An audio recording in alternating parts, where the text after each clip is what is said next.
मोठी बातमी, वाढीव आरक्षणाची निवडणूक आयोगाला धास्तीये। जिल्हा परिषद निवडणुका घोषितच होईनात, नगर परिषद आणि पंचायत समित्यांच्या घोषित निवडणुकांवरही टांगती तलवार आहे।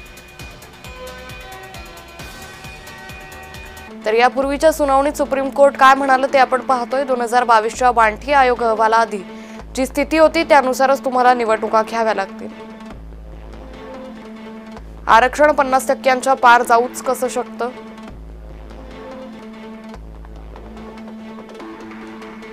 आयोगाचा अहवाल आणि त्यानुसार सरकारनं सुधारित फॉर्म्युला लागू करण्याचा केलेला प्रयत्न, हे दोन्ही आता न्यायप्रविष्ट आहेत।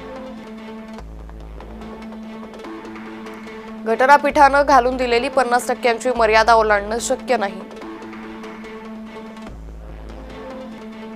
उमेदवारी अर्ज भरण्यास सुरुवात झाली आहे, त्यामुळे कोर्टाने यामध्ये पडू नये अशी जर तुमची अपील असेल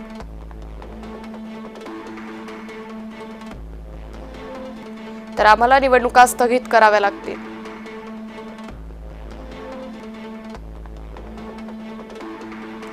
सुप्रीम कोर्टाला असलेल्या अधिकारांची परीक्षा घेऊ नका।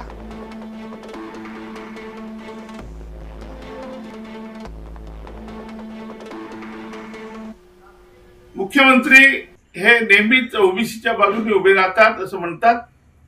त्यांनी आता अशी विनंती करावी सर्वोच्च न्यायालयाला की 7 न्यायाधीशाचा घटनापीठ स्थापन करा आणि 50%ची मर्यादा तुम्ही वाढवून घ्या।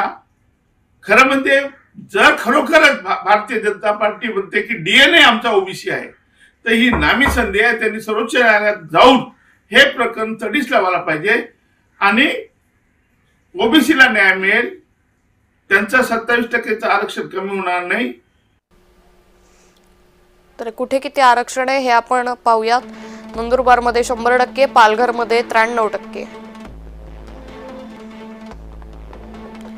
गडचिरोलीमध्ये 78%, तर नाशिकमध्ये 71%,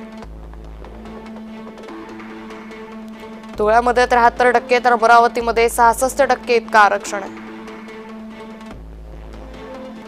चंद्रपूरमध्ये 63%, यवतमाळमध्ये 59% आरक्षण आहे।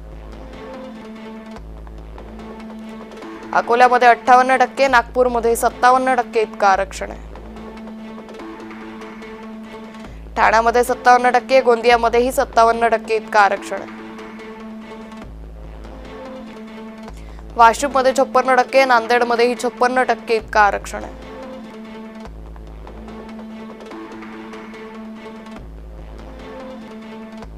कसं काय आम्ही या प्रस्थापितांच्या विरोधात लढायचं? कुणबी दाखल्यांनी आम्हाला पाळण्यातच मारलं जातंय। जसं आता हाके सरांनी सांगितलं, राजकीय प्रतिनिधित्वाची जी बालवाडी आहे ती पंचायत समिती, ग्रामपंचायत, तिथंच आम्हाला पायामधनं आम्हाला छाटलं जातंय। त्यामुळं नंतर हा परत आमदारकीला आणि खासदारकीला आम्हाला आव्हान द्यायला नकोच, हा सगळ्यात मोठा प्रश्न ओबीसींसमोर आहे। हे प्रश्न आम्ही या पत्रकार परिषदेच्या माध्यमातून या पक्षांच्या नेत्यांना विचारतोय